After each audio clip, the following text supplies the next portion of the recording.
ದೇವ್ರು ಕೆಡಿಸಿದ್ರೆ ಕಡಿತನಕ, ಮನುಷ್ಯನ ಕೆಡಿಸಿದ್ರೆ ಮನಿತನಕ ಅಂತ ಹೇಳ್ತಾರೆ. ನೀವು ಯಾವನನ್ನ ಕೆಡಿಸಿದ್ರೆ ನನ್ನ ಮನಿತನಕ ಕೆಡಿಸ್ಬೋದು ಅಷ್ಟೇ, ನನ್ನ ಛಲನ ನಾನು ಬಿಡಲ್ಲ ಅಂತೇಳಿ ಛಲದ ಮೂಲಕ ಗಾಣ ಆಡ್ಬೇಕಂತ ಮಾಡಿದೆ. ಹಾಗೇನೆ ನಾನು ಕೂಡ ಹೇಳ್ತೀನಲ್ಲ, ಪ್ರಥಮದಲ್ಲಿ ಆ ಕಬ್ಬು ಹಾಕಿದಾಗ ನಗತಾ ಇದ್ರಿ ಎಲ್ಲರೂ. ಈಗ ಸ್ವಾಮಿಯರ್ ಹೆಂಗೆ 25 ವರ್ಷ ಮಾಡ್ಲಿಲ್ಲ ಅಂತೇಳಿ ನಾನು ಕಬ್ಬು ಹಾಕಿ ಬೆಳೆದಾಗ ಕೃಷಿ ಇಲಾಖೆ ಕೇಳಿದೆ, ಸರ್ ನೀವೆಲ್ಲ ಮಾಡ್ತಕ್ಕಂಥವು ಇಂಥವೇ ಯಾರಿಗೋ ಒಬ್ರಿಗೆ ಕೊಟ್ಬಿಡ್ತೀರಿ ಇದ್ದಂತರಿಗೆ, ನಮಗ್ ಮಾಡಲ್ಲ ಬಿಡ್ರಿ ಸರ್ ನೀವು ಅಂತ. ನೀನ್ ಹಂಗೆ ಹೇಳ್ಬೇಡಪ್ಪ, ಇಲ್ಲಿ ನಿನಗೇನ್ ಬೇಕು ಬಾ ಅಂತಂದ್ರು. ನಾನು ಸರ್ ಸಮಯ ಬಂದಾಗ ಬರ್ತೀನಿ ಅಂತ ಹೇಳಿದ್ದೆ ಅವ್ರಿಗೆ. ಹಂಗೆ ಹೇಳಿ ಕಬ್ಬು ಬೆಳೆಸಿ ಕಬ್ಬು ಹಂಗಾಮಿಗೆ ಬಂತು. ಜನ ಎಲ್ಲ ಹೇಳ್ತಿದ್ರು, ಇನ್ನು ಕಬ್ಬು ಚೆನ್ನಾಗಿ ಬೆಳೆಸ್ಬಿಟ್ಟ ಇವನು ಗಾಣ ಆಡ್ತಂತಾನೆ. ನಾವು 10 ಜನ ರೈತರು ಸೇರ್ಕೊಂಡು ಒಂದು ಗಾಣ ಹಾಕೊಂಡು ಎಲ್ಲರೂ ಆಡ್ತಿದ್ವಿ, ಇವನೊಬ್ಬನ ಆಡ್ತಂತಾನೆ. ಆಮೇಲೆ ಹಳ್ಳಿಗಳಲ್ಲಿ ಏನ್ ಮಾಡ್ತಾ ಇದ್ರು ಹಿಂದೆ ಅಂತಂದ್ರೆ, ಆ ಕಬ್ಬು ಬೆಳೆದು ಬೆಲ್ಲ ಮಾಡ್ಬೇಕಾದ್ರೆ ಏನೋ ಹಾಕಿ ಅದು ಅವರ ಒಂದು ಮೂಢನಂಬಿಕೆ ಮೂಲಕನೋ ಏನೋ ಬೆಲ್ಲ ಕೆಟ್ಟೋಗ್ಬಿಟ್ರೆ ಮಾಡಿಸ್ಬಿಟ್ಟಾರ ಅಂತೇಳಿ ಅವರು ದುಡಿತಕ್ಕಂಥ ಶಕ್ತಿಯನ್ನು ಕುಂದಿಸ್ಕೊಂಡ್ಬಿಡ್ತಿದ್ರು. ಹಾಕ್ಬಾರ್ದಪ್ಪ ಕಬ್ಬೆಲ್ಲ ಹಾಳಾಗೋದ್ವಿ ಅಂತ. ನನಗೆ ಅದನ್ನ ನೀಡಕ್ ಬಂದ್ರು. ಇಲ್ಲಿ ನಾವು ಬೆಲ್ಲಗಳೆಲ್ಲ ಕೆಡಿಸ್ಕೊಂಡು ಹಾಳು ಮಾಡಿದ್ವಿ, ನೀನೇ ಯಾಕೆ ಸುಮ್ಕ ಫ್ಯಾಕ್ಟ್ರಿ ಕೊಡು ಅಂತಂದ್ರು. ನನ್ನ ಧ್ಯೇಯ ಒಂದೇ ಇತ್ತು, ಅಚಲವಾದಂತ ಮನಸ್ಸು ಇರ್ಬೇಕು, ಮೊದಲು ದೃಢವಾದ ಸಂಕಲ್ಪ ಇರ್ಬೇಕು. ನಾನು ಅಂಥದ್ದು ಇಟ್ಕೊಂಡು ನಾನೇನ್ ಮಾಡಿದೆ, ನಾನು ದೇವ್ರು ಕೆಡಿಸಿದ್ರೆ ಕಡಿತನಕ, ಮನುಷ್ಯನ ಕೆಡಿಸಿದ್ರೆ ಮನಿತನಕ ಅಂತ ಹೇಳ್ತಾರೆ. ನೀವು ಯಾವನನ್ನ ಕೆಡಿಸಿದ್ರೆ ನನ್ನ ಮನಿತನಕ ಕೆಡಿಸ್ಬೋದು ಅಷ್ಟೇ, ನನ್ನ ಛಲನ ನಾನು ಬಿಡಲ್ಲ ಅಂತೇಳಿ ಛಲದ ಮೂಲಕ ಗಾಣ ಆಡ್ಬೇಕಂತ ಮಾಡಿದೆ. ಗಾಣ ಇಲ್ಲ, ಕಬ್ಬು ಬೆಳೆದಿದ್ದೀನಿ, ಗಾಣ ಇಲ್ಲ. ಅವಾಗ ಆ ಪಕ್ಕದ ಒಂದು ಹಳ್ಳಿ ಇತ್ತು, ಅಲ್ಲಿ ಗಾಣ ಆಡ್ತಿದ್ರು. ಗಾಣ ಬಾಡಿಗೆ ಕೇಳಕ್ ಹೋದೆ ನಾನು. ಅಣ್ಣ ನಿಮ್ ಗಾಣ ಬಾಡಿಗೆ ಸಿಗುತ್ತತ್ತೆ ಅಣ್ಣ, ನಾನು ಗಾಣ ಆಡ್ಬೇಕಂತ. ಅವನು ಹೇಳಿದ, ಇಲ್ಲಪ್ಪ ಇದು ಕೀಳಕ್ ಬರಲ್ಲ, ಗಾಣ ಪೂರ್ತಿ ಗಾಣನ ಕೊಡ್ತು ಕೊಂಡ್ಕೊಂಡು ಹೋಗೋ ಅಂತಂತಾರೆ. ನನಗೆ ಅದೇನಂತಾರೆ, ಆಶ್ರಯ ಇಲ್ಲಿದ್ ಬಳ್ಳಿ ಅಡ್ರಾಟಿ ಸತ್ತಂತೆ. ನನಗೆ ಮೊದಲು ಸುಮ್ಮನೆ ಬಂಡೆ ಮೇಲೆ ಮಣ್ಣು ಹಾಕ್ಯಂಡು ಬೆಳೆದಿರೋನು, ಇಲ್ಲ ಗಾಣನ ಮತ್ತೆ ಅಷ್ಟು ದುಡ್ಡಿಗೆ ತರ್ಬೇಕಂದ್ರೆ ಎಲ್ಲಿ ಐತೆ. ಅದಕ್ಕೆ ನಾನು ಹೇಳಿದೆ ಅವ್ರಿಗೆ, ಅಣ್ಣ ಒಂದ್ ಅಡಿಗೆ ಮಾಡಕ್ಕೆ ಏನ್ ಬಾಡಿಗೆ ತಗೊಂತಾರೆ ಅದನ್ನ ಹೇಳ್ರಣ ಅಂತ ಕೇಳಿದೆ. ಅವ್ರು ಹೇಳಿದ್ರು, ಒಂದ್ ಅಡಿಗೆಗೆ 500 ರೂಪಾಯಿ ಹಾಕತ್ ನೋಡಪ್ಪ ಬಾಡಿಗೆ ಅಂದ್ರು. ನನ್ನ ಕಬ್ಬು 100 ಅಡಿಗೆ ಆಗ್ತಿತ್ತು ಹೆಚ್ಚು ಕಡಿಮೆ. 100 ಅಡಿಗೆಗೆ ಅವನಿಗೆ 500 ರೂಪಾಯಿ ಒಂದ್ ಅಡಿಗೆ ಬಾಡಿಗೆ ಕೊಟ್ರೆ 50,000 ಅವನಿಗೆ ಆಯ್ತು. ಆಮೇಲೆ ಅದನ್ನ ಅಲ್ಲಿಗೆ ಒಯ್ಬೇಕು, ನನ್ನಲ್ಲಿ ಅವಾಗ ಏನು ಸಲಕರಣೆಗಳಿದ್ದಿಲ್ಲ, ಟ್ಯಾಕ್ಟ್ರಿ ಬಾಡಿಗೆ ಹೋಯ್ದ್ರೆ ಅದು 50,000 ಆಗ್ತಿತ್ತು. 1 ಲಕ್ಷ ಅವನಿಗೆ ಕೊಟ್ರೆ ನನಗೇನೇನು ಉಳಿತದೆ. ನಾನು ಯೋಚನೆ ಮಾಡಿದೆ, ಕೃಷಿ ಇಲಾಖೆಯವರ ಕಾರ್ಯಕ್ರಮದಲ್ಲಿ ಅವ್ರಿಗೆ ಕೇಳಿದ್ದೆ, ಸಬ್ಸಿಡಿನಲ್ಲಿ ಬೆಲ್ಲ ಮಾಡ್ಲಿಕ್ಕೆ ಗಾಣಗಳು ಕೊಡ್ತಾರ ಅಂತಾರೆ, ಕೇಳ್ಬಿಡೋಣ ಅಂತಂತೇಳಿ ನಾನು ಕೃಷಿ ಇಲಾಖೆಗೆ ಓಡಿದೆ. ಹೋದ ತಕ್ಷಣ ತಿಪ್ಸನ್ ಸರ್ ಅಂತಿದ್ರು ಅವಾಗ. ಆಗ ನಾನು ಹೋಗಿ ಹೋದ ತಕ್ಷಣ ಏನಪ್ಪ ಬಂದೆ ಅಂದ್ರು, ಸರ್ ನೀವು ಒಂದ್ಸರ್ತಿ ಹೇಳಿದ್ರಿ, ನಾನು ಕಬ್ಬು ಬೆಳೆದಿದ್ದೀನಿ, ಈಗ ನಾನು ಬೆಲ್ಲ ಮಾಡ್ಬೇಕು, ಅದಕ್ಕೆ ನನಗೆ ಗಾಣ ಬೇಕು ಸರ್ ಸಬ್ಸಿಡಿನಲ್ಲಿ ಅಂತ ಕೇಳಿದೆ. ಅವ್ರು ಹೇಳಿದ್ರು, ಸಬ್ಸಿಡಿ ಕೋಟ ಮುಗಿದೋಗ್ಬಿಟ್ಟಪ್ಪ, 1 ವಾರ ಆಯ್ತು, ಈಗಿಲ್ಲ ಅಂದ್ರು.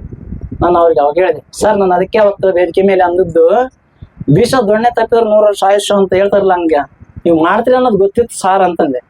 ಅವ್ರು ಏನ್ ಮಾಡಿದ್ರು, ಮತ್ತೆ ಕೂಡ ಮುದ್ದೆ ಮುರಿಬೇಡ, ಮುರಿದೆ ಮುಡಬೇಡ ಅಂತ ಹೇಳ್ತಾರಲ್ಲ, ಆ ಮಾತು ಹೇಳಿದ್ರು. ನನಗೆ ಏನ್ ಹೇಳಿದ್ರು, ಇಲ್ಲಪ್ಪ ಕೋಟ ಮುಗ್ದತ್ತೆ, ನಾವು ಪ್ರಯತ್ನ ಮಾಡ್ತೀವಿ. ನಾನು ಹೋಗಿರೋದು 12 ಗಂಟೆಗೆ ಆಫೀಸ್ಗೆ. ಆವಾಗ ನೀನು ನಾವು ಹೇಳ್ತಕ್ಕಂಥ ಡಾಕ್ಯುಮೆಂಟ್ಸ್ ಎಲ್ಲ ಕೊಡು, 60,000 ಜೋಡಿಸ್ಕೊಂಡು 3 ಗಂಟೆಗೆ ಕೊಡ್ಬೇಕು, ಪ್ರಯತ್ನ ಮಾಡ್ತೀವಿ ಅಂತಾರೆ. ನಾನು ಎಲ್ಲಿ ಜೋಡಿಸ್ಬೇಕು? ನನ್ನ ತಾಯಿ ಎಲ್ಲಿ ನನ್ನಲ್ಲಿ ಛಲ ಇತ್ತು, ಅದು ಹೆಂಗ್ ಜೋಡಿಸ್ಲೋ ಗೊತ್ತಿಲ್ಲ. ನಾನು 2 ಗಂಟೆಗೆ ಅವೆಲ್ಲ ತಯಾರು ಮಾಡ್ಕೊಂಡೋಗಿ ಆಫೀಸಿಗೆ ಕೊಟ್ಟೆ. ಅವರು ಪ್ರಯತ್ನ ಮಾಡ್ತೀವಿ ಅಂದ್ರು. ನಿಮಗ್ ಬಿಟ್ಟದ್ ಸರ್ ಅಂತ ಹೇಳಿದೆ. ಆದ್ರೆ ಆ ಭಗವಂತ ಈ ತಾಯಿಯ ಕೃಪೆಯಿಂದ ಆ ಕೋಟ ಮುಗಿದ ತಂದ್ರು ಕೂಡ 15 ದಿವಸದಲ್ಲಿ ನನಗೆ ಸಬ್ಸಿಡಿನಲ್ಲಿ ಗಾಣವನ್ನು ತಂದು ಕೊಟ್ಟರು ಕೃಷಿ ಇಲಾಖೆ. ನಾನು ನಿಜವಾಗ್ಲೂ ಧನ್ಯವಾದಗಳನ್ನ ಹೇಳ್ತೀನಿ. ಇವತ್ತು ಅದೇ ನನಗೆ ಚೈತನ್ಯ ಕೊಟ್ಟಿರೋದು ಕೂಡ. ಗಾಣ ಏನ್ ಕೊಟ್ಬಿಟ್ರು ಕ್ರಷರು, ಅದಕ್ಕೆ ಮಿಷನ್ ಬೇಕಲ್ಲ, ಆಯಿಲ್ ಮಿಷನ್ ಅವೆಲ್ಲ, ಅದನ್ನೂ ಪ್ಲಾನ್ ಮಾಡಿದೆ. ಅಂದ್ರೆ ಆಪತ್ನಾಗ ಅದನ್ನ ನೆಂಟ ಬಂಟ ಅಂತ ಹೇಳಿದೆ ನೋಡ್ರಿ. ಅನೇಕರು ನನಗೆ ಬಹಳ ಸಹಾಯ ಮಾಡಿದ್ದಾರೆ, ಅವ್ರನ್ನೆಲ್ಲರನ್ನ ಇವತ್ತು ನಾನು ನೆನೆಸ್ಬೇಕು ನಿಜವಾಗ್ಲು. ಹಾಗಾಗಿ ಒಂದು ಆಯಿಲ್ ಮಿಷನ್ ಸಣ್ಣ ಕೃಷಿ ಇಲಾಖೆಗಳಿಂದ ನೀರಿಗೆ ಕೊಟ್ಟಿದ್ರು, ಅದನ್ನ ಬಾಡಿಗೆ ಕೊಟ್ಟಿದ್ದು ಒಂದು ಕೃಷಿಯರಿಗೆ. ತಿಂಗಳಿಗೆ 8,000 ಕೊಡ್ರಿ ಬಾಡಿಗೆ ಅಂತ. ಆಮೇಲೆ ನನ್ನ ಮಿಷನ್ ಹೆಂಗೈತೆ ಹಂಗೆ ವಾಪಸ್ ಕೊಡ್ರಿ ಅಂದೆ. ನಾನು ತಿಂಗಳ ಮುಗೀತು, ಆ ಮಿಷನ್ ಬಾಡಿಗೆ ಇಸ್ಕೊಂಬರಕ್ ಹೋದ್ರೆ ನಿನ್ ಮಿಷನ್ ಕಳ್ತನ ಆಗಿತ್ತಂದ್ರು. ಅಯ್ಯೋ ನನ್ನ ಮಿಷನ್ ಕಳ್ತನ ಆಗಿತ್ತಂದ್ರು. ಸರ್ ನನ್ನ ಮಿಷನ್ ಬೇಕಂದ್ರು. ಎಷ್ಟು ಅಂದ್ರು, ನಾನು ಕೊಟ್ಟು ತಂದಿದ್ದವಾಗ 4,000 ಕೊಟ್ಟಿದ್ದೆ ಸರ್, ಅದನ್ನ ನನ್ನ ಮಿಷನ್ ಕೊಡಿಸ್ಬಿಟ್ಟು ಬರ್ರಿ ಅಂತಂದ್ರೆ. ಇವನಿಗೆ ಕರ್ಕೊಂಡು ಹೋದ್ರೆ ಎಂತದ್ ಕೈ ಆಗ್ತಾನೇನೋ ಅಂತಂದು, ಇಲ್ಲಪ್ಪ ದುಡ್ಡು ಎಷ್ಟು ಹೇಳಂದ್ರು. ನಾನು ಹೇಳ್ದೆ, ಅದು ಸರ್ ನಾವು ಖರೀದಿಗೆ ತಂದ್ರೆ 24,000 ಹಾಕತ್ ಸರ್ ಅಂದೆ. ಅವ್ರು 24,000 ಕೊಟ್ರು. ಆ 24,000ಕ್ಕೆ ಗಾಣನ ಕಬ್ಬು ಜಗ್ತಕ್ಕಂಥ ಮಿಷನ್ನೇ ತಗೊಂಡ್ಬಂದೆ. ಮತ್ತೆ ಸೆಕೆಂಡ್ ಹ್ಯಾಂಡ್ ನಲ್ಲಿ ಸಹಾಯ ಮಾಡಿದ್ರು ನನಗೆ ದತ್ತಣ್ಣ ಅಂತೇಳಿ ಕ್ರಷರ್ನದವರು ಮೆಕ್ಯಾನಿಕ್.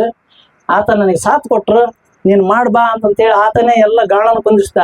ಆ ಒಲೆ ಕಟ್ಕೊಳಕ ನಾಗೇನಹಳ್ಳಿಗೆ ಹೋಗಿದ್ದೆ ನೋಡ್ಕೊಂಡ. ನಾನು ಹೆಂಗಪ್ಪ ಅಂತಂದ್ರೆ ನಾವೆಲ್ಲರೂ ಎಲ್ಲೆಲ್ಲಿ ಏನೇನು ಕೃಷಿ ಕಾರ್ಯಕ್ರಮಗಳು ನಡೀತಾವ, ನಿಜವಾಗ್ಲೂ ಏನೇ ಕೆಲಸ ಇರ್ಲಿ ನಾವು ಅಲ್ಲಿ ಭಾಗವಹಿಸಿ ತಿಳ್ಕೊಳ್ಳೋದಿರುತ್ತೆ. ಹಾಗಾಗಿ ನಾನಂಗ ಎಲ್ಲೆಲ್ಲಿ ಏನೋ ಮೊದಲು ನೋಡಿದ್ಮೇಲೆ ಅಲ್ಲಿ ಒಂದಾಗ ತಗೊಂಡು ನಾನು ಮಾಡೋದು ಕಲಿಬೇಕು. ಅದು ನಿಜವಾದ ಕೃಷಿಕ ಅಂತ.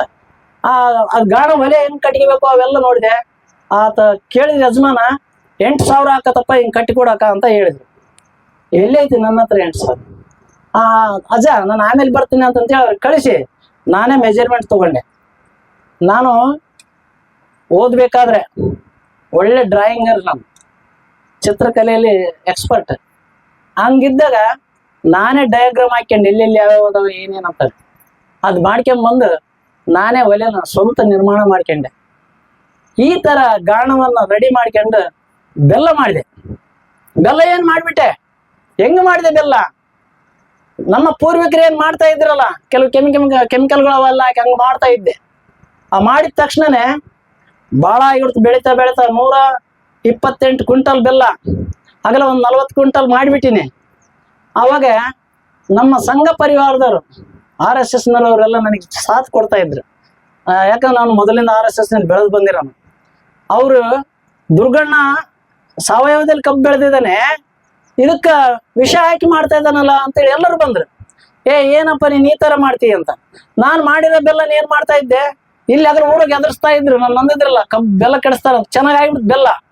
ಆದ್ರೂ ಕೂಡ ಟ್ಯಾಕ್ಟ್ರಿ ತಗೊಂಡು ಹಳ್ಳಿಗೆ ಹೋಗ್ಬಿಡ್ಲಿ ಬೆಲ್ಲ ಅಂತ ಏನೇನೋ ಹೇಳ್ತಾರೆ. ಬೆಲ್ಲ ಆಕಾರ ಕೆಟ್ಟೋಕತ್ತೆ, ಅದು ಮುಕ್ಕತ್ತೆ, ಅದು ಏನೇನೋ ಹೇಳೋದ್ಕೋ ಕೊಟ್ವಿ.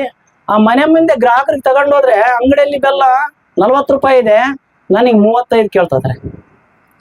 ನೀನ್ ಬೆಳೆದಿಯಲ್ಲಪ್ಪ ಆಸೆ ಬೆಲ್ಲ ಇದು ನನ್ನ ಹೀಯಾಳಿಸ್ತಾರ ರೈತನ್ನ. ನಮ್ಮ ರೈತರೇ ಅದಕ್ಕೋಸ್ಕರ ನಾವು ಛಲ ಬಿಡ್ದು. ಅವಾಗ ಅವ್ರು ಹೇಳಿದ್ರು ಇದೆಲ್ಲ ತೆಗೆದಿಟ್ಬಿಡು, ಎಷ್ಟು ಆಯ್ತು ಕೊಟ್ಬಿಡು ಸಾಕು, ನಾವ್ ಹೇಳಿದಂಗೆ ನೀನು ಮಾಡು, ಸಾವಯವದ್ದಿದು ಯಾವುದೇ ಕೆಮಿಕಲ್ ಹಾಕ್ಬೇಡ ಅಂತ ತಿಳಿಸಿ ಕೆಮಿಕಲ್ ಹಾಕ್ದಲ್ಲಿ ಮಾಡಿ ಅವರು ನಮ್ಮಂತ ಈಗೇನು ವೇದಿಕೆ ಮೇಲೆ ಕುಂತಿದಾರಲ್ಲ ನಮ್ಮ ಕೃಷಿ ಇಲಾಖೆ ಅಧಿಕಾರಿಗಳು ಇಂಥವರೆಲ್ಲರೂ ಕೂಡ ಬಂದು ಅವರೆಲ್ಲರೂ ಹಿಂಗ ವಾಟ್ಸಪ್ಗಳಿಗೆ ಅದ್ರಾಗೆ ಬಿಟ್ಟು ಇಲ್ಲಿ ಸಾವಯವ ಬೆಲ್ಲ ಸಿಗುತ್ತೆ ಹೆಂಗೆ ಅಂತ ಅವರೇ ಹೇಳಿದ್ರು. ಸಜ್ಜನಣ್ಣರಂತ ನಿಮ್ಗೆ ಗೊತ್ತು, ಅವರು ನಿಜವಾಗ್ಲೂ ನಾವು ನೆನೆಸ್ಬೇಕು. ಏನಯ್ಯ ನೀನು ಇಷ್ಟೆಲ್ಲ ಕಷ್ಟಪಡ್ತಿ, ಬೆಳೆದ್ಬಿಟ್ಟಿಯ, ಮಾರೋದು ಗೊತ್ತಿಲ್ಲಲ್ಲ ನಿನಗೆ, ಹಿಂಗ್ ಮಾರು ಅಂತಂತೇಳಿ ಅವ್ರು ಹೇಳಿದ್ರು. ಹೆಂಗಣ ಅಂದ, ಇಲ್ಲ ಬಾ ನಾನು ಹೇಳ್ತೀನಿ ಹಿಂಗ. ಅವರೇ ಹೇಳಿ ಕರೆಸಿದ್ರು. 60 ರೂಪಾಯಿ ಇಟ್ವಿ ಅವತ್ತು, ಆ ವರ್ಷ 60 ರೂಪಾಯಿ kg. ನಾನು ಇನ್ನು ತೆಗಿತಿದ್ದಂಗ್ಲೆ ಎಲ್ಲರೂ ಬಂದ್ ತಗೊಂಡು ಹೋದ್ರು. ಅಲ್ಲೇ ನಾನು ಮೊದಲು ಮನೆ ಹತ್ರ ಹೋದ್ರೆ ಹೀಯಾಳಿಸ್ತಿದ್ರು. ನಮ್ಮ ರಾಸಾಯನಿಕ ಇದ್ರ ಮೂಲಕ ಮಾಡ್ತಿರ್ಕಂತ ಪದಾರ್ಥಗಳಿಗೆ ಸಾವಯವದ ಮಾಡಿರ್ತಕ್ಕಂಥದ್ದು ನಿಜವಾಗ್ಲೂ ಪ್ರಾಮಾಣಿಕವಾಗಿ ಮಾಡಿದ್ರೆ ಅಲ್ಲೇ ಬಂದು ಕಸ್ಕೊಂಡು ಹೋಗ್ತಾರೆ. ಇದು ಖುಷಿ ಅಲ್ಲ ನಮಗೆ? ನಾವೇನ್ ಮಾಡ್ತಾ ಇದೀವಿ ಇವತ್ತು, ಅಧಿಕವಾದಂತ ರಾಸಾಯನಿಕಗಳನ್ನ ಭೂಮಿಗೆ ಬಳಸಿ ಭೂಮಿಯನ್ನ ಕೆಡಿಸ್ತಿಲ್ಲ ಅಲ್ಲದೆ ನಾವು ಕೂಡ ಪ್ರಾಣವನ್ನ ಕಳ್ಕೊಳ್ತಕ್ಕಂಥ ಕೆಲಸಗಳನ್ನು ನಾವು ಇವತ್ತು ಮಾಡ್ತಾ ಇದೀವಿ ನಮ್ಮ ಕಣ್ಣೆದುರಿಗೆ. ಇದು ಆಗ್ಬಾರ್ದು ಅಂತಂದ್ರೆ ನಾವೆಲ್ಲ ಛಲವಂತರಾಗಿ ಒಳ್ಳೆ ಸಾರ್ಥಕತೆಯ ರೈತರಾಗಿ ಹೊರಹೊಮ್ಬೇಕಂತಂದ್ರೆ ಸಾವಯವ ಕೃಷಿಗಳಿಗೆ ಹೊರಲೇಬೇಕು ನಾವೆಲ್ಲರೂ. ಇವತ್ತು ಇಲ್ಲಿ ಬಂದಿರೋದು ಕೇವಲ ಬೆರಳಲ್ಲಿ ಅನಿಸ್ಬೋದು ಅಷ್ಟು ಜನ ಇದೀವಿ. ನಾವೆಲ್ಲರೂ ಕೂಡ ತಿಳ್ಕೊಂಡು ಹೋಗಿ ನಮ್ಮ ಅಕ್ಕಪಕ್ಕದ ರೈತರಿಗೂ ಕೂಡ ಸಾವಯವ ಕಡೆಗೆ ನಾವು ಹೊರಡೋಣ ಅಂತ ಹೇಳಿ ಒಬ್ಬೊಬ್ಬರೇ ತಿಳ್ಕೊಂಡಿರೋ ವಿಷಯ ಇಬ್ಬೊಬ್ಬರಿಗೆ ಹೇಳಿದ್ರೆ ಇದ್ರ ತ್ರಿಗುಣ ಆಗುತ್ತೆ. ಅವಾಗ ನಮ್ಮ ಸಂಕುಲ ಜಾಸ್ತಿ ಆಗುತ್ತೆ, ಉತ್ತಮವಾದಂತ ಆಹಾರ ನಮಗೆ ಸಿಗುತ್ತೆ, ನಮ್ಮಲ್ಲಿ ಭರವಸೆ ವಿಶ್ವಾಸ ಬರುತ್ತೆ. ಇವತ್ತು ದುರ್ಗಣ್ಣ ಅಂತ ನಾನೊಬ್ಬ ಸಾಮಾನ್ಯ ನಿರ್ಗತಿಕ, ಊರಲ್ಲಿ ಮನೆ ಇಲ್ಲ, ಕಾಡಿಗೆ ಹೊಲ ಇಲ್ಲ. ಆದ್ರೆ ಇವತ್ತು ನನ್ನ 16ನೇ ಇಸ್ವಿನಲ್ಲಿ ಅದೇ ಬೆಲ್ಲ ಆ ತರ ಆದ ತಕ್ಷಣನೇ ನನಗೆ ಡೆಲ್ಲಿ ಕೂಡ ಕಳಿಸ್ಕೊಟ್ರು. ಡೆಲ್ಲಿಗೆ ಹೋಗಿ ಬಂದೆ. ಅವಾಗ ನನಗೆ ಅನಿಸ್ತು, ನಮ್ಮ ತಾಯಿಯಲ್ಲಿ ಎಂತ ಶಕ್ತಿ ಇದೆ, ಸಾಮಾನ್ಯ ನನ್ನ ಡೆಲ್ಲಿಗೆ ಕಳಿಸ್ಕೊಟ್ಬಿಟ್ಲಲ್ಲ ಅಂತ ಖುಷಿ ಪಟ್ಟೆ ನಾನು. ಹಿಂಗೆ ನಾವೆಲ್ಲರೂ ಕೂಡ ಇವತ್ತು ಇಂಥ ಅವಕಾಶಗಳನ್ನ ಕಳ್ಕೊಳ್ಳಾರ್ದೇನೆ ಸದುಪಯೋಗ ಮಾಡ್ಕೊಂಡು ಜಾಗೃತರಾದ್ರೆ ನಮ್ಮಂತ ಕೃಷಿಕರೇನು ಯಾರು ಇಲ್ಲ ಅಂತ ಹೇಳಲಿಕ್ಕೆ ಇಷ್ಟಪಡ್ತಾ ಇದ್ದೀನಿ. ಹಾಗೇನೆ ನಾವೆಲ್ಲರೂ ಕೂಡ ಏನೇನು ವಿಚಾರಗಳು ಒಳ್ಳೊಳ್ಳೆ ವಿಧವ ಮುಚ್ಚಿಕ್ಕೆ ಬಾಡ್ರಿ. ಅದ್ ಹೇಳ್ತಾರೆ, ಮುಚ್ಚಿಟ್ಟ ಜ್ಞಾನ ಕೊಳತೋಯ್ತಂತೆ, ಬಿಚ್ಚಿಟ್ಟ ಜ್ಞಾನ ಒಳಿತು ಅಂತಂತೇಳಿ. ನಾನು ಅದಕ್ಕೆ ಮೊದಲೇ ಹೇಳಿದೆ, ನೀವು ಯಾರು ಸಾಮಾನ್ಯರಲ್ಲ, ಅಸಾಮಾನ್ಯರದಿರಿ. ಅಂತ ಒಳ್ಳೊಳ್ಳೆ ವಿಚಾರಗಳಿದ್ರೆ ಬಂದು ಇಲ್ಲಿ ಹೇಳಿದ್ರೆ ಇನ್ನುಳಿದ ನನ್ನ ರೈತ ಬಂಧುಗಳು ಎಲ್ಲರನ್ನ ತಿಳ್ಕೊಂಡು ಹೆಜ್ಜೆ ಇಡ್ಲಿಕ್ಕೆ ಅವಕಾಶ ಆಗ್ತದೆ ಅಂತ ಹೇಳ್ತಾನೆ. ಇನ್ನು ನಮ್ಮ ಹಿರಿಯರು ಕೃಷಿ ಬಗ್ಗೆನೆ ನಮ್ಮಲ್ಲಿ ಚೇತನ ಮೂಡಿಸ್ತಕ್ಕಂಥ ವಿಚಾರಗಳನ್ನು ಕೊಡೋರು ಇದ್ದಾರೆ. ಅದಕ್ಕಾಗಿ ಮಾತಾಡ್ಕೊಂತ ಹೋದ್ರೆ ಸಾಕಷ್ಟೇ ಇದೆ. ನಮ್ಮ ಸ್ವಾಮಿಯವರಿಗೆ ಮೊದಲು ನಾನು ನಿಜವಾಗ್ಲೂ ಕೃತಜ್ಞತೆಯನ್ನು ಸಲ್ಲಿಸ್ತಾ ಇದ್ದೀನಿ. ನಮ್ಮ ಸಾವಯವ ಕೃಷಿ ಪರಿವಾರ ಹಿರಿದಾಗ್ಲಿ ಅಂತಕ್ಕಂಥ ವಿಚಾರಗಳನ್ನ ಇವತ್ತು ತಮ್ಮ ಭೂಮಿಯಲ್ಲಿನೇ ಮಾಡಿದಾರಲ್ಲ, ನಿಜವಾಗ್ಲೂ ಅವ್ರಿಗೆ ಧನ್ಯವಾದಗಳನ್ನ ಅರ್ಪಿಸ್ತಾ ಇದ್ದೀನಿ. ಇವತ್ತು ಭಗವಂತನ ಸ್ವರೂಪಿಯಾಗಿರ್ತಕ್ಕಂಥ ಸ್ವಾಮೀಜಿಗಳೇ ಇವತ್ತು ಕೃಷಿ ಬಗ್ಗೆ ಕೃಷಿಕಲ್ಲ ಯಾವ ತರ ಮಾಡ್ತಾರೆ ಆ ತರ ಮಾಡಿ ತೋರಿಸ್ತಕ್ಕೆ ಅವ್ರ ಬಯಲಿಗೆ ಬಂದ್ಬಿಟ್ಟಿದ್ದಾರೆ. ನಮ್ಮ ಸ್ವಾಮೀಜಿಗಳು ಎಲ್ಲಿ ನೋಡಿದ್ರು ನೋಡ್ರಿ, ಈಗ ಸಾವಯವ ಕೃಷಿ ಕಡೆಗೆ ಹೊರಳಿ ನಮ್ಮ ರೈತರು ಅಂತಕ್ಕಂಥ ವಿಚಾರಗಳನ್ನ ಕೊಡ್ಲಿಕ್ಕೆ ಅನೇಕ ಕಾರ್ಯಕ್ರಮಗಳನ್ನ ಇಟ್ಟಿರ್ತಾರೆ. ಅಂತಲ್ಲಿ ಭಾಗವಹಿಸಿ ವಿಚಾರಗಳನ್ನ ತಿಳ್ಕೊಂಡು ಸುಸಜ್ಜಿತವಾದ ಸಾವಯವ ಕೃಷಿಕರಾಗಿ ನಾವೆಲ್ಲ ಮುನ್ನಡೆಯೋಣ ಅಂತಕ್ಕಂಥ ವಿಚಾರನ ಹೇಳ್ತಾ ನನ್ನ 4 ಮಾತಿಗೆ ವಿರಾಮವನ್ನು ಹೇಳ್ತಾ ಇದ್ದೀನಿ. ನನ್ನ ಒಬ್ಬ ಅಚ್ಚುಮೆಚ್ಚಿನ ರೈತ, ನಾನು ಸಂಡೂರು ತಾಲೂಕಲ್ಲಿ ಸಹಾಯಕ ಕೃಷಿ ನಿರ್ದೇಶಕರಾಗಿ ಕಾರ್ಯನಿರ್ವಹಿಸಿದಲ್ಲಿ ಈ ತರ ಬೆಲ್ಲ ಸಾಕಷ್ಟು ಬೆಳೀತಾ ಇದ್ರು. ಈಗ ಇಲ್ಲೆಲ್ಲಾನು ನಮಗೆ ಭತ್ತ ಕಾಣುತ್ತೆ. ಸಂಡೂರಲ್ಲಿ ಎಲ್ಲಿ ಹೋದ್ರು ಜೋಳ ಮೆಕ್ಕೆಜೋಳ ಎರಡೇ ಕಾಣೋದು. ಬಟ್ ಇವ್ರ ಹೊಲ ಹಿಂಗ್ ಹೋಗ್ತಿದ್ದಂಗೆ ಕಬ್ಬು ಕಾಣೋದು. ಬರಗಾಲನೇ ಆಕ್ಚುಲಿ ಆ ವರ್ಷ, 2 ವರ್ಷದ ಹಿಂದ್ಗಡೆ ಯಾರ ಹೊಲದಲ್ಲಿ ಏನು ಬೆಳೆ ಇಲ್ಲ, ಇವ್ರ ಹೊಲದಲ್ಲಿ ಬೆಳೆ ಇದೆ. ಇವ್ರ ಶ್ರಮ ಎಷ್ಟಿದೆ ಅಂದ್ರೆ ಕಲ್ಲನ್ನ ಬಡ್ದು ಹೊಲ ಮಾಡ್ಕೊಂಡ. ಬಂಗಾರದ ಮನುಷ್ಯ ಸಿನಿಮಾ ನೋಡಿರಲ್ಲ ಎಲ್ಲರೂ, ಆ ನಿಜ ಬಂಗಾರದ ಮನುಷ್ಯ ಇವರೇ. ಧಾರವಾಡದಲ್ಲಿ ಒಬ್ಬ ರೈತ ಇದ್ದಾರೆ. ಅದಾದ್ಮೇಲೆ ಇವರು ಇದೇ ತರ ಒಂದು ಕಾರ್ಯಕ್ರಮಕ್ಕೆ ಕರೆದಿದ್ದೆ. ಹಿಂಗೆ ಪತ್ರಿಕಾ ಮಾಧ್ಯಮದವ್ರ ಮಿತ್ರರನ್ನು ಕರೆದಿದ್ದೆ. ಅವರೊಂದು ಸಂಯುಕ್ತ ಕರ್ನಾಟಕ ಒಂದು ಸಂಪಾದಕರು ಅನ್ಸುತ್ತೆ. ಅವರೊಂದು ಆರ್ಟಿಕಲ್ ಬರೀತಾರೆ. ಎಷ್ಟು ಚಂದ ಬರೀತಾರಂದ್ರೆ, ಬರಗಾಲದಲ್ಲಿ ಬರವನ್ನು ನೀಗಿಸಿ ಬರವನ್ನು ಗೆದ್ದ ನಮ್ಮ ಬಂಡ್ರೆ ದುರ್ಗಪ್ಪ ಅಂತೇಳಿ. ನೋಡ್ರಿ ಎಷ್ಟು ಚೆನ್ನಾಗಿ ಬರೀತಾರೆ. ಅದಕ್ಕೆ ಹರರವ್ರು, ಅದು ಖುಷಿ ಆಗುತ್ತೆ ನನಗೆ. ಆಮೇಲೆ ಎಲ್ಲಿ ಹೋದ್ರು ಕಬ್ಬು ಕಾಣೋದೇ ಇಲ್ಲ ಸಂಡೂರು. ಇಲ್ಲಿ ಬೇಕಾದ್ರೆ ನಾವು ಭತ್ತ ಕಬ್ಬು ಮಾಡ್ಬೋದು, ಬಟ್ ಅಲ್ಲಿ ಅವರು ಕೇವಲ ಅವ್ರ ಹೊಲದಲ್ಲಿ ಒಂದು ಸಣ್ಣ ಹಳ್ಳ ಹರಿಯುತ್ತೆ. ಅವ್ರು ಹೆಂಗ್ ನಮ್ಮ ಇಲಾಖೆಯಿಂದ ಕಣ್ ತಪ್ಪೋಗಿದಾರೋ ಗೊತ್ತಿಲ್ಲ. ಅವರೇ ಒಂದು ಸ್ವಯಂ ಒಂದು ಚೆಕ್ ಡ್ಯಾಮ್ ನಿರ್ಮಾಣ ಮಾಡ್ಕೊಂತಾರೆ. ಆ ಚೆಕ್ ಡ್ಯಾಮ್ ನಿಂದ ಒಂದು ಬೋರ್ ಹಾಕ್ಸಿರ್ತಾರೆ. ಅದು ನೀರು ಬತ್ತೋಗ್ಬಿಟ್ಟಿರುತ್ತೆ. ಅದರಲ್ಲಿಂದ ಒಳಗಡೆ ಕನೆಕ್ಷನ್ ತಗೊಂಡು ಬರಗಾಲದಲ್ಲಿ ಎಲ್ಲೂ ಬೆಳೆ ಇಲ್ಲ, ಇವ್ರ ಹೊಲದಲ್ಲಿ ಬೆಳೆ ಇದೆ. ನೋಡಿ, ಅವ್ರದ್ದು ಇಂಜಿನಿಯರ್ ಅಂತ ಅವ್ರ ತಂದೆ ಆಗಿನ ಕಾಲಕ್ಕೆ ಯಾಕೆ ಹೇಳಿದಾರ ಅನ್ನೋದಕ್ಕೆ ಒಂದು ನಿದರ್ಶನ ಇದು. ನಮ್ಮ ಭಾಗದಲ್ಲಿ ಇಲ್ಲಿ ಎಲ್ಲ ಹಳ್ಳ ಐತೆ ಚೆಕ್ ಡ್ಯಾಮ್ ಕಟ್ತೀವಿ ಅಂದ್ರೆ ಬೇಡ ಅಂತ ಹೇಳ್ತಾರೆ. ಆ ನೀರ್ನ ಅವ್ರು ಇಂಗಿಸ್ಕೊಂಡು ನೀರಿನ ಒಂದು ಅಂತರ್ಮಟ್ಟವನ್ನು ಪುನರ್ಜೀವನ ಮಾಡಿಕೊಂಡು ಅಲ್ಲಿ ಬೆಳೆಯನ್ನು ಬೆಳೀತಾರೆ. ಒಂದು ಬೆಳೆ ಬೆಳೆಯಲ್ಲ ಅವರು.